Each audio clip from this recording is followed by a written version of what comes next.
Bienvenue dans cette édition du 18h. Nous sommes le mardi 2 octobre. On consacre dans un instant une large partie de cette édition au sport puisque ce soir le LOSC rencontre Valence pour le compte de la Ligue des Champions. Un match à haut risque.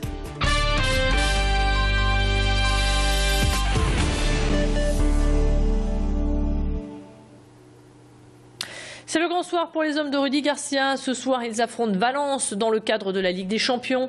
Après leur défaite face aux Biélorusses du Bate Borisov, les Lillois n'ont pas le droit à l'erreur. Ce début de saison est assez compliqué pour les Dogs. Les nordistes enchaînent les mauvais résultats dans toutes les compétitions. Rudy Garcia s'est même dit maudit. Alors ce soir, une victoire permettra de mettre du baume au cœur et de relancer la machine. Les Dogs savent l'enjeu et l'urgence de gagner des points s'ils veulent continuer en Ligue des Champions. Les Espagnols ne se laisseront pas faire. Il faut savoir que le LOSC n'a jamais gagné en terre ibérique, mais rien n'est encore joué. On écoute justement François Launay, journaliste sportif qui est actuellement à Valence pour suivre le match. Il nous donne ses pronostics. S'il fallait annoncer un pronostic, moi je penserais vers une victoire de Valence sur le score de 2-0, puisque je vous dis, les Lillois non seulement ne sont pas en forme au niveau des résultats sportifs, et en plus il y a pas mal d'absents avec notamment Rio Mavouba, évidemment le capitaine lillois, et puis offensivement Lille est affaibli avec les absences de Salomon Kalou et de Marvin Martin. Donc sur le papier, ça s'annonce quand même très compliqué pour les nordistes, surtout que Valence, en 7 matchs européens à domicile face à des clubs français, les Espagnols se sont imposés à 7 reprises. Il est quasiment impossible de s'imposer à Mestalla quand on est un club français. Alors ce qu'on va demander ce soir aux Lillois, évidemment, c'est un exploit. À quelques heures du coup d'envoi, Rudy Garcia, l'entraîneur des Dogs, s'est exprimé. On l'écoute au micro de nos confrères de LOSC TV. On sait que Valence, c'est un grand d'Espagne. On vient à Mestalla, donc le challenge est très compliqué. Il pourrait l'être d'autant plus qu'on a des absents, mais du côté de Valence, sur ce point-là, on est à peu près à égalité. Ils ont aussi des absences en défense. Donc voilà, les joueurs qui seront alignés des deux côtés vont donner le meilleur d'eux-mêmes. À nous d'être capables, encore une fois, de gagner en efficacité et puis de garder confiance et détermination. Je pense que c'est à ce titre-là qu'on peut espérer faire un résultat demain soir.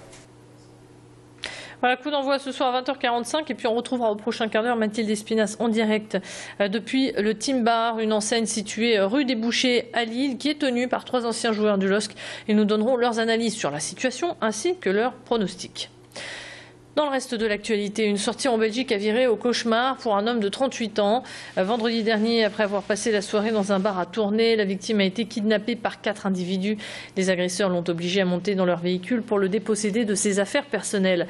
L'homme a ensuite été relâché en pleine campagne. Les malfaiteurs, eux, en ont profité pour prendre la direction de son logement afin de lui dérober des objets.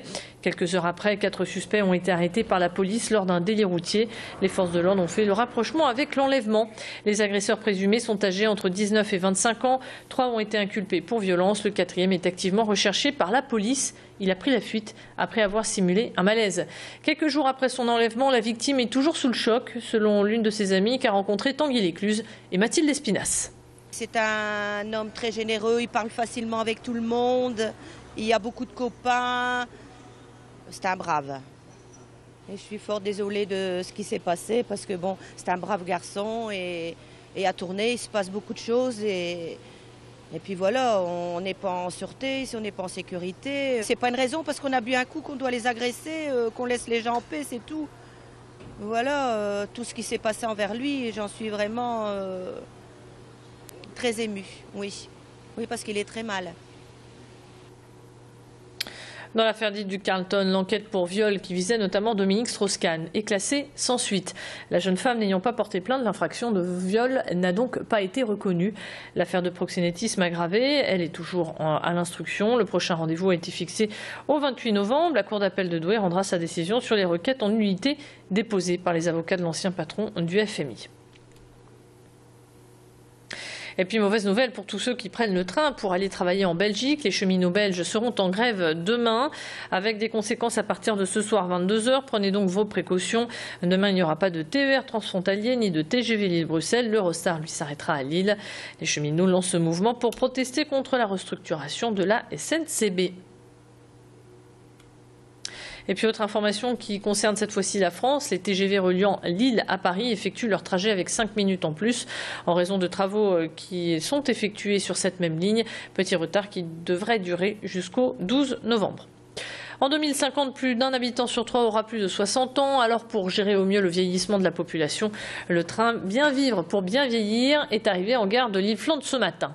L'idée est d'aller à la rencontre d'un public intergénérationnel. Les visiteurs ont donc pu découvrir à l'intérieur des solutions pour envisager un avenir plus serein, comme une résidence pour seniors, des conseils en nutrition ou un service de vidéovigilance qui veille sur les personnes âgées qui restent seules chez elles. Bref, tout un tas de conseils et de conférences étalées tout au long de la journée pour organiser au mieux son avenir. Adélaïde Bollard était sur place pour Grand Lille TV. L'espérance de vie, c'est 3 mois de plus chaque année. Et donc, à partir de là, eh bien, on peut se dire que je vais y faire un peu plus d'expériences culturelles, je vais faire des voyages, je vais essayer de mieux me nourrir. Bref, je vais essayer de trouver tout ce qui peut faire que je vive bien ces années de vie qui vont maintenant être de l'ordre de 30 ans pour quelqu'un qui a 55 à 60 ans. Et ça, c'est exceptionnel. C'est vraiment quelque chose qui se doit d'être optimiste et c'est ce que nous avons voulu faire dans ce train. Voilà, c'est ainsi que s'achève cette édition. Merci de l'avoir suivi. 18h passées de 6 minutes. On marque une courte pause. On se retrouve d'ici quelques secondes pour faire le point sur votre météo avec une mauvaise nouvelle. C'est le retour de la pluie à partir de ce soir. À tout de suite.